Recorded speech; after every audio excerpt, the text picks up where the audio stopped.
You know, Easter is such a festive time of year. You have the beautiful colors, all the baby animals, and all the flowers, and just so bright springtime. And we also celebrate a risen Lord, which is awesome. With Easter egg hunts. Yep, Easter egg hunts and chocolate rabbits. Oh yeah, and Easter baskets and all kinds of and marshmallow bunnies. Oh. Can't forget the marshmallow and bunnies. Those with that stuff in the middle of them that is so sweet that it takes the top of your head. Oh my goodness, yes, no kidding. But among all the sweets and treats, there's also some really good healthy options out there, and we're going to show you one of those today that you're going to love. So stick around and see what we've been up to.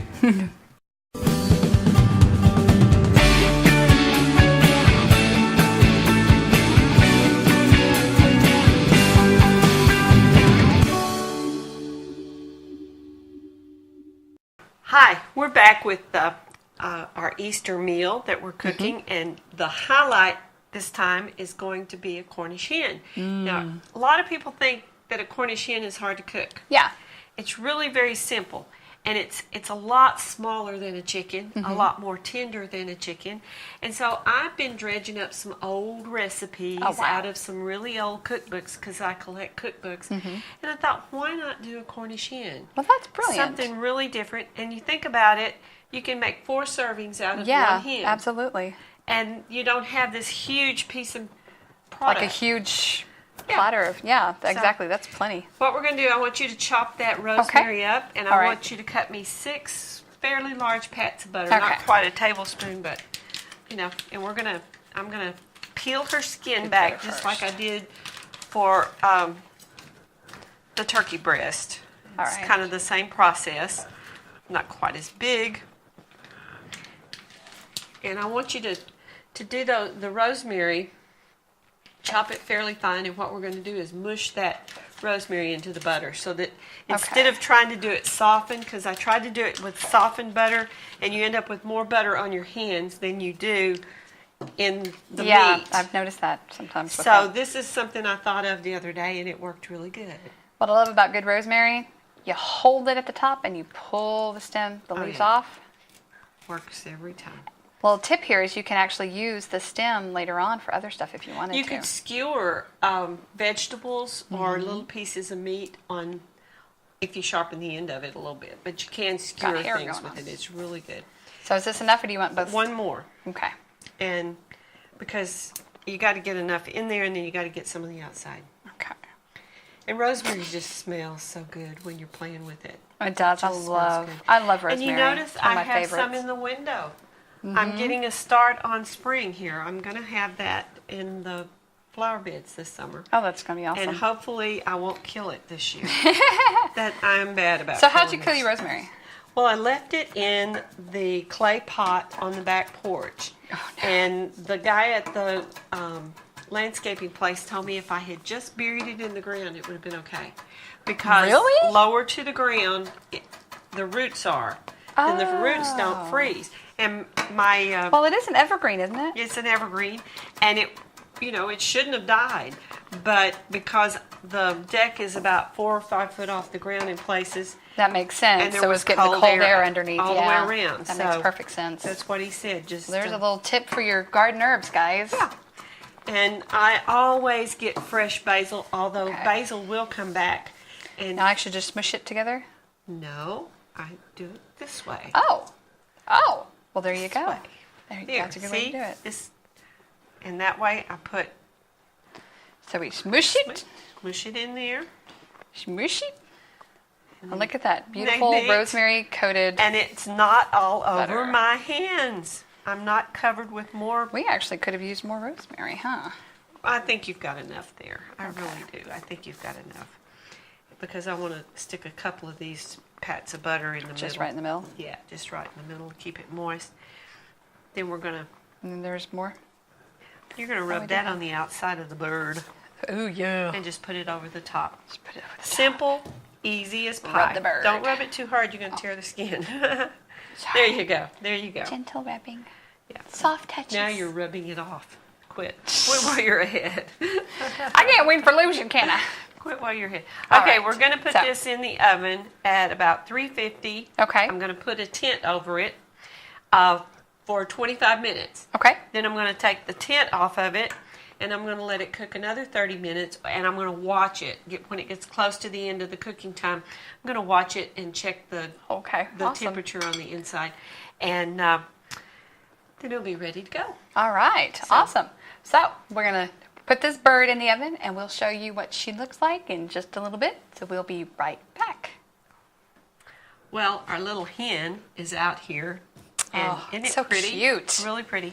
Now, I cooked it 25 minutes with the tent on it. Okay. 30 minutes without the tent. Okay. When I took it out, because I was putting this in a warming oven to serve later, I had the temperature at about 140. Okay. I kept it in the oven until we're ready to serve at 180 degrees. 108. Oh, 180. Wow. So Okay. it should... Typically, when you cook your chicken, you're going to want it to be about 160 to 165. That's That's and rule it of thumb. should be there because it's been in there long yeah. enough. It will be. So, you can do that. That's Okay. one of the tricks of serving. And I'm going to cut this little girl in half. Awesome. Something to keep in mind, too, because of all the butter, when you do pull this out, we've kind of drained it off of here. But when you pull her out of the oven, she's going to be... She's full of juice. Basically, she cooked in butter. And this is not a low-calorie food. Well, you can do it without butter. But this is a special occasion, and it's like we say, we deprive ourselves 80% of the time so that 20% of the time on special occasions and holidays, we can have something special. And this is one of those occasions that we have the something special. I'm pulling a little bit of the back out. That's pretty. Cutting it in 4 sections to serve it because really and truly, your husband and mine could probably both eat a whole chicken.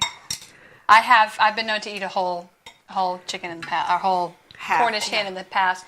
I want you guys, if you can see this, look at that beautiful...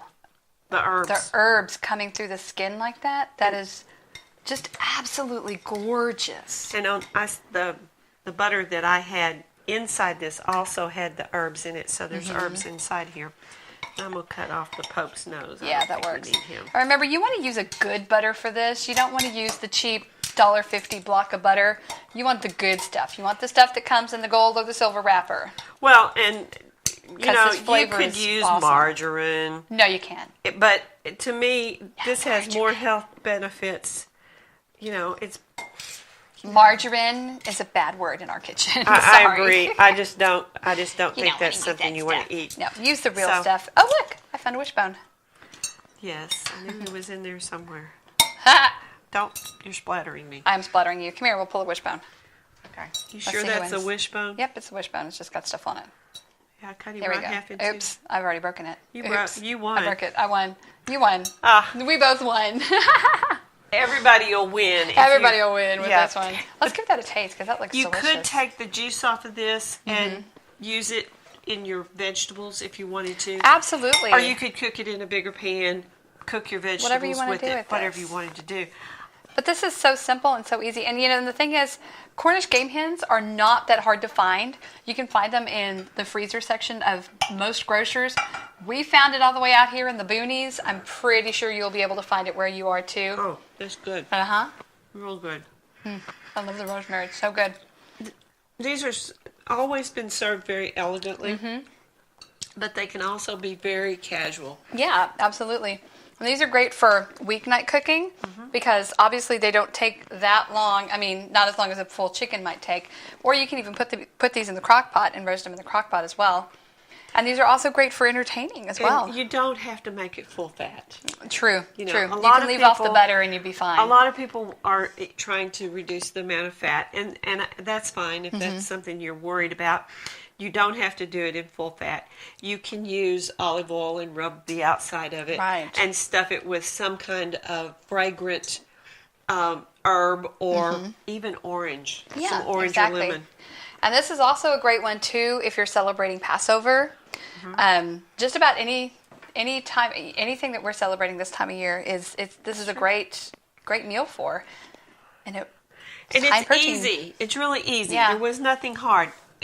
True, you have to be here with the oven on. Right. But, But we're trying to keep things simple these days. And so this is about as simple as you can get. 3 ingredients.